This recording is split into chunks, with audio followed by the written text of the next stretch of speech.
বিরাট কোহলি, সচিন তেন্ডুলকার কিংবা মহেন্দ্র সিং ধোনি নন, বর্তমানে সবচেয়ে বড়লোক ক্রিকেটার হলেন অজয় জাদেজা। 1450 কোটি টাকা সম্পত্তির মালিক হয়ে বিতর্কিত ক্রিকেটার থেকে রাতারাতি বিশ্বের সবথেকে ধনী ক্রিকেটার হয়ে গেলেন অজয় জাদেজা। কি বন্ধুরা, শুনে অবাক হলেন নিশ্চয়ই।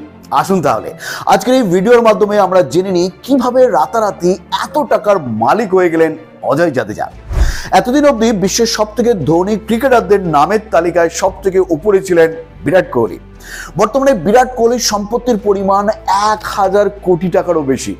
ভারতীয় ক্রিকেট বোর্ড থেকে বার্ষিক 7 কোটি টাকা আয় করেন বিরাট কোহলি। এছাড়াও আইপিএল এর রয়্যাল চ্যালেঞ্জার্স বেঙ্গালুরুর সাথে 15 কোটি টাকা চুক্তি রয়েছে তার। শুধু তাই নয়, 18টি ব্র্যান্ড এন্ডোর্স করেন বিরাট কোহলি। আবার অনেকের মতে ভারতীয় ক্রিকেটারের কিংবদন্তি সচিন তেন্ডুলকার হলেন বিশ্বের সবথেকে ধনী ক্রিকেটার। তার কাছে রয়েছে 1425 কোটি টাকার সম্পত্তি। তারপরেও ধনী ক্রিকেটার অজয় জাদেজা কিন্তু কিভাবে সম্ভব?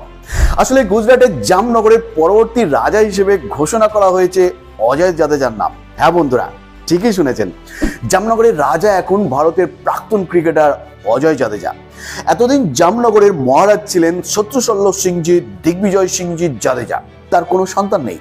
মহারাজ শত্রুশল্য হলেন অজয় জাদেজার জেঠু।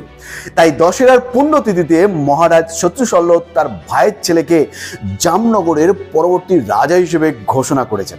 মহারাজের মোট সম্পত্তির পরিমাণ 1450 কোটি টাকা, যা হস্তান্তর হবে অজয় জাদেজার নামে। অজয় জাদেজাকে নিজের রাজ্যের জাম বা রাজা ঘোষণা করার সময় শত্রুশল্য সিংজি বলেন, পাণ্ডবরা নির্বাসন কাটিয়ে বিজয়ী হয়েছিলেন দশেরার উৎসবের দিনে।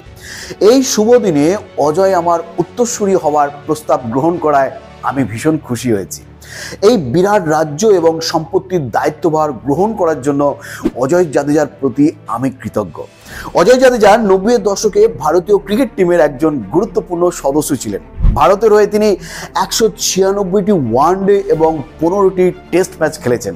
দুটি ফরম্যাট মিলিয়ে মোট তার রান সংখ্যা 5935। 2000 সালে ম্যাচ ফিক্সিং এর নাম জড়িয়ে যায় অজয় জাদেজা। সেই সময় বিসিসিআই তাকে ক্রিকেট থেকে আজীবন ব্যান করে দেয়। পরে অবশ্য ব্যানের মেয়াদ কমিয়ে 5 বছর করা হয়। 2000 সালে দিল্লি কোর্টের নির্দেশে তার ব্যান উঠিয়ে নেওয়া হয়। এরপর ঘরোয়া কিছু ম্যাচ খেললেও ইন্ডিয়া টিমে আর ফেরা হয়নি অজয় জাদেজার।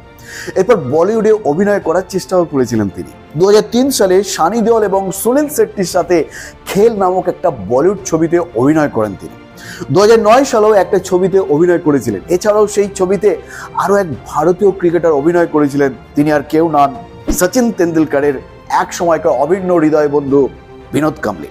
কিন্তু সেখানেও সফল হতে পারেনি অজয় জাদেজা। বর্তমানে ক্রিকেট কমেন্ট্রি করেন এই প্রাক্তন ক্রিকেটার। 2023 বিশ্বকাপ চলাকালীন আফগানিস্তান ক্রিকেট টিমের মেন্টর ছিলেন অজয় জাদেজা। আর এই অজয় জাদেজাই রাতারাতি জামনগরের রাজা হয়ে গেলেন। একেই বলে, ঈশ্বর যখন কাউকে দেয় দুহাত ভরিয়ে দেয়। আর এই প্রবাদ বাক্যের জলজান্ত উদাহরণ হলেন অজয় জাদেজা। বলাই ভালো যে মহারাজ অজয় সিংজি দৌলত সিংজি জাদেজা। সো বন্ধুরা, আজকের ভিডিও এখানেই শেষ করলাম। ভিডিওটি ভালো লাগলে অবশ্যই একটি লাইক করবেন এবং আপনার বন্ধুদের মধ্যে অবশ্যই শেয়ার করবেন। ভালো থাকবেন, সুস্থ থাকবেন। ধন্যবাদ।